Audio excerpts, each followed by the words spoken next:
अस्सलाम वालेकुम जी फ्रेंड्स। आज का जो हमारा टॉपिक है वो है magnetic field due to a current, या इसको हम बायोट सवर्ट लॉ या बायो सवर्ट लॉ कहते हैं। ओके, ये हमारा ईएमटी का इलेक्ट्रिसिटी एंड मैग्नेटिज्म का लेक्चर नंबर 43 है। पिछली वीडियो में हमने डिस्कस कर लिए, काफ़ी वीडियोस में काफ़ी से टॉपिक स्टडी किए हुए हैं। ये ईएमटी के इलेक्ट्रिसिटी एंड मैग्नेटिज्म के बीएससी लेवल के, हमने बीएससी लेवल के इस पर इन टॉपिक्स पर बात की हुई है। ओके, लेक्चर 7 है, 8 है हमारे पास, फिर लेक्चर नंबर 9 है। इन ये हमने सीरीज स्टार्ट की हुई थी। गाजीज लॉ आता है, इसको हमने ब्रीफली से 2 पार्ट में डिस्कस किया था, गाजीज लॉ को ब्रीफली से। ओके, फिर हमने एप्लीकेशन को स्टार्ट कर दिया था। फर्स्ट एप्लीकेशन, सेकंड एप्लीकेशन, ये हमारे पास, फिर थर्ड एप्लीकेशन और फोर्थ एप्लीकेशन है। फिर नया चैप्टर हमारे पास शुरू हो गया था, इलेक्ट्रिक पोटेंशियल एनर्जी वाला। ओके, तो फिर 24 है लेक्चर हमारे पास, 25 है हमारे पास, ये स्टार्ट। फिर नया चैप्टर अगेन शुरू हो गया था, कैपेसिटेंस वाला। ओके, ये 30 लेक्चर है, तो ये 31 है। ओके, तो ये लॉरेंट्ज फोर्स है, लेक्चर नंबर 38 है। तो जो लास्ट वीडियो में हमने डिस्कस किया था वो था magnetic field due to a moving charge, single moving charge की वजह से जो मैग्नेटिक फील्ड है होता है, उस पर बात की थी। लेकिन आज का जो हमारा टॉपिक है वो है लेक्चर नंबर 43 है, magnetic field due to a current, या इसको हम बायोट सर्वट लॉ या बायो सर्वट लॉ कहते हैं।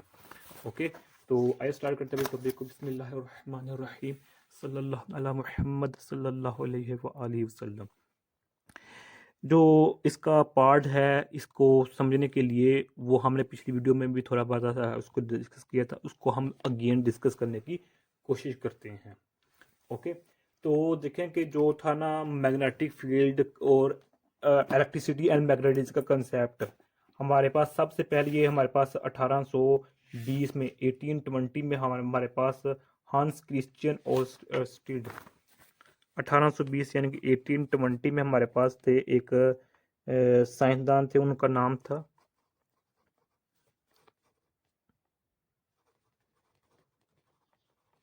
क्रिश्चियन,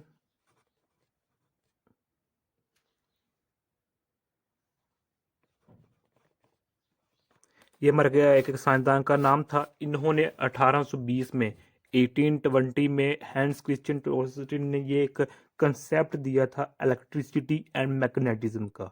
वो कंसेप्ट ये दिया था कि जब कोई चार्ज मूव करता है तो इसके इर्द गिर्द एक फील्ड क्रिएट हो जाती है, उस फील्ड को मैग्नेटिक फील्ड कहते हैं। सपोज करें हमारे पास, ये देखें हमारे पास एक ये वायर है। ओके, ये तो इसको हम बाद में डिस्कस करते हैं। हमारे पास ये चार्ज है, पॉजिटिव चार्ज है, क्यू है।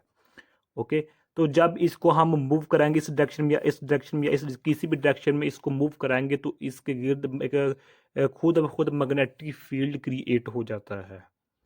ओके, तो इसको पर हमने लास्ट वीडियो में बात की थी। ओके, तो चूंकि अब हमारा टॉपिक है करंट की वजह से, तो करंट किसका होता है, करंट मजमुआ किसका होता है, हमारे पास जो करंट होती है, जो हमारे पास करंट होता है, ये किसका मजमू होता है, ये पॉजिटिव चार्जेस का मजमू होता है। सही है ना, जब पॉजिटिव चार्जेस का बहाव होता है तो उसको ही हम करंट कहते हैं ना। तो सपोज कर मेरे पास ये करंट है, इसकी ये इनिशियल पोजीशन है, ये फाइनल पोजीशन है। तो यहाँ से पॉजिटिव चार्जेस यहाँ तक जाते हैं कि करंट जाता होता है इधर। तो इसकी इस वायर के इर्द गिर्द हमारे पास क्या हो जाएगा, मैग्नेटिक फील्ड क्रिएट हो जाएगा। ओके, तो इसके गिल मैग्नेटिक फील्ड तो हो जाता है। इसका एक्सपेरिमेंट जो हांस क्रिश्चियन ओर्स्टेड ने 1820 यानी 1820 में किया, तो इस तरह किया था कि इसने एक वायर ली थी और वायर के अंदर एक करंट का बहाव हो रहा था। ओके, तो इसने जो थी ना हमारे पास नीडल इसके नज़दीक रखी। जब इसने 1820 में हांस क्रिश्चियन ओर्स्टेड ने नीडल्स को इस वायर के नज़दीक रखा, इस वायर जिसमें करंट का फ्लो हो रहा था, तो इसने देखा कि जो नीडल्स थी इसकी मैग्नेटिक फील्ड की लाइन में अंदर आ जाती हैं और ये नीडल्स भी अपनी पोजीशन को चेंज कर लेती हैं। यानी कि जो मैग्नेटिक फील्ड है, करंट इस तरह इस डायरेक्शन में बहाव कर रहा है, तो जो मैग्नेटिक फील्ड लाइंस है वो इस डायरेक्शन में, यानी कि ऐसे ऐसे मैग्नेटिक फील्ड क्रिएट हो जाती हैं इस वायर के इर्द गिर्द। तो इस मैग्नेटिक फील्ड की वजह से जो ये नीडल्स थी इसके पास, ये भी अपनी पोजीशन को चेंज करने लग गई। तो इसने यहाँ से ये अंदाज़ा लगा लिया था कि जब भी किसी करंट वायर में से करंट गुजरता है उसके इर्द गिर्द मैग्नेटिक फील्ड क्रिएट हो जाता है। ओके, तो इसके अलावा 1820 के अलावा 1876 में यानी कि 1876 में भी एक साइंसदान थे, उन्होंने भी इस पर काम किया था। हेनरी रोनाल्ड इनका नाम था।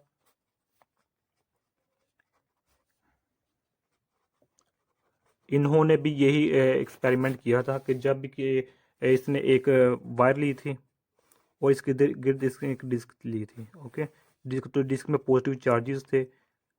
ओके, जब इसमें इसने करंट गुजारा तो इन पॉजिटिव चार्ज की वजह से तो इसके इर्द गिर्द जो नीडल्स थी इनकी पोजीशन भी चेंज होने लगी। तो यहाँ इसने भी यही अंदाज़ा लगाया कि वाकई किसी वायर के यानी कि जहाँ भी पॉजिटिव चार्जेस होते हैं हम मोशन में, ये याद रखिएगा, मोशन में, रेस्ट में नहीं।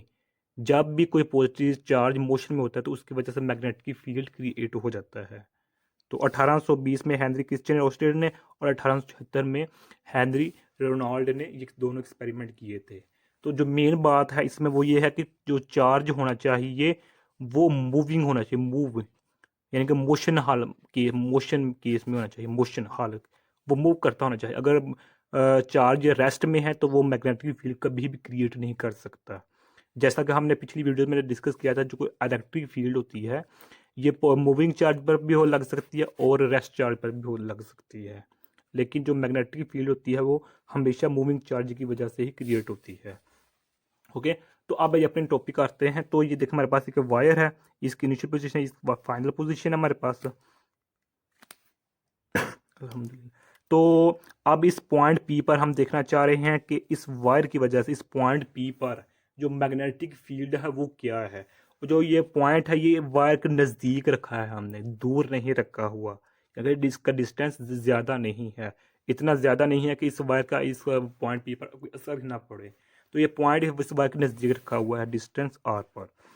तो अब हम इस जो वायर है, जो वायर हमने ये ली हुई है, इस वायर को हम टोटे टोटे यानी कि हमने पीसीज कर देते हैं, पीस कर देते हैं इसके।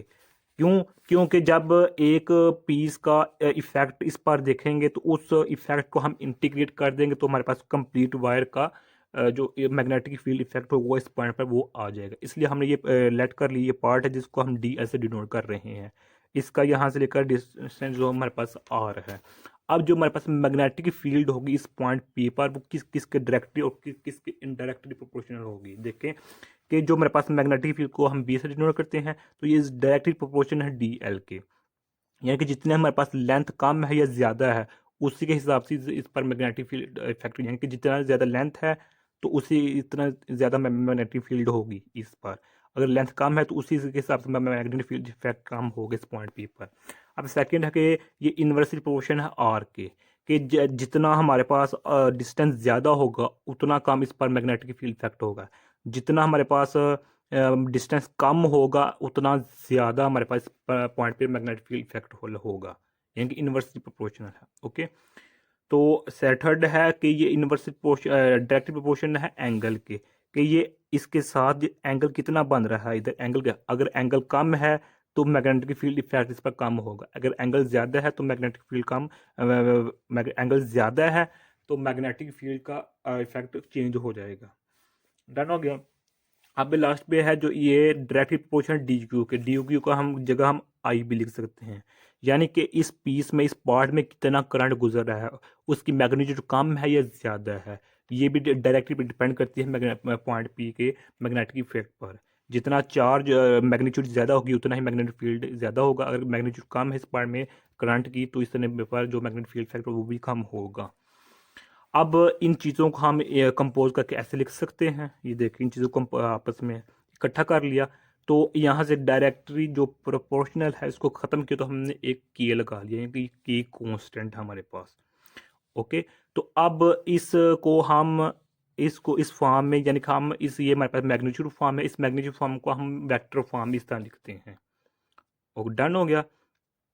अब ये मेरे पास जो आर है ये मेरे पास क्या है, ये मेरे पास यूनिट वेक्टर है, जो मेरे पास ये आर है ये मेरे पास यूनिट वेक्टर है, ये मेरे पास इक्वल होता है आर, वेक्टर आर और इसकी मैग्नीट्यूड, या इसको हम इस तरह लिख सकते हैं आर यूनिट वेक्टर इस तरह। ओके, यानी कि जो डायरेक्शन है मैग्नेटिक फील्ड की वो ऐसी है, इस डायरेक्शन में यूनिट वेक्टर। ओके, जिस तरह हमने कॉलम्स लॉ में स्टडी किया हुआ है, जो हमारे पास टॉपिक है कि उसमें जो हमारे पास यूनिट वेक्टर लगाते हैं, हमारे पास जो फोर्स होती है, अगर 1 2 है फोर्स, तो हमारे पास जो यूनिट वेक्टर होगा वो हमारे पास 1 2 होगा।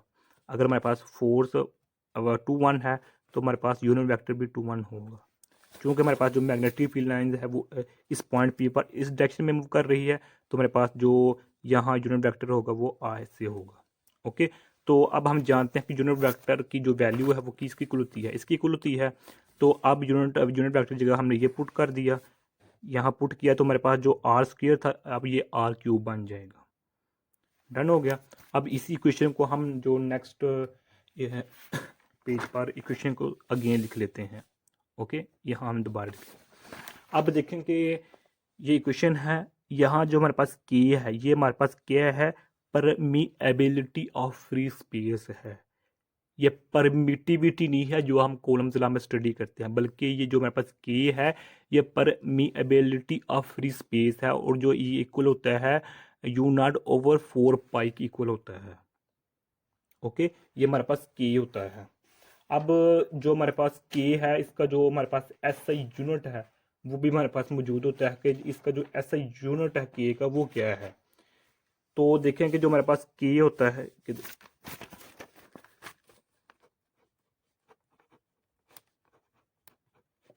ये है हमारे पास, इसका जो एस आई यूनिट है वो हमारे पास होता है, सॉरी एस आई यूनिट नहीं बल्कि इसकी के की वैल्यू भी है, यानी कि k equal to mu naught over 4 pi है, और ये हमारे पास इसकी जो वैल्यू होती है 1 इंटू -7। ओके, तो ये इसकी वैल्यू है। ओके, तो अब अगर हम इस यू नॉट की बात करें, जो हमारे पास ये क्या है, तो ये हमारे पास जो इसका यूनिट होता है वो हमारे पास होता है टेस्ला मीटर ओवर एरिया, ये इसका यूनिट होता है। ओके, डन हो गया। या इसको हम इस तरह लिख सकते हैं, टेस्ला मीटर ओवर एम्पियर और मीटर, या इसको हम इस तरह भी लिख सकते हैं। अब हम देखते हैं कि ये अब के पावर बात होगी। अब इसको हम इस तरह लिख लिया, वेक्टर फॉर्म इसी तरह लिखते हैं। अब हम इसको इंटीग्रेट कर देंगे। इंटीग्रेट क्यों करने लगे हैं, क्योंकि जो हमारे पास ये इक्वेशन आई है, जो हमारे पास मैग्नेटिक फील्ड का ये फार्मूला आया है, ये इस पार्ट की वजह से इस पॉइंट पी पर आया है।